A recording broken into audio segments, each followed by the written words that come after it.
இனியவளே உனது இருவிழி முன் பழதச குவளையில் விழுந்த எறும்பு நிலை எனது நிலை விலக விருப்பமில்லையே பூவே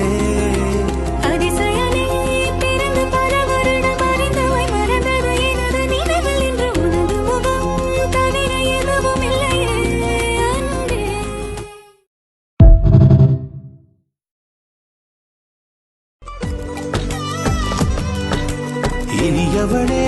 உனது இருவிழி முன் பழதச குவளையில் விழுந்த எறும்பு நிலை எனது நிலை விலக விருப்பமில்லையே பூவே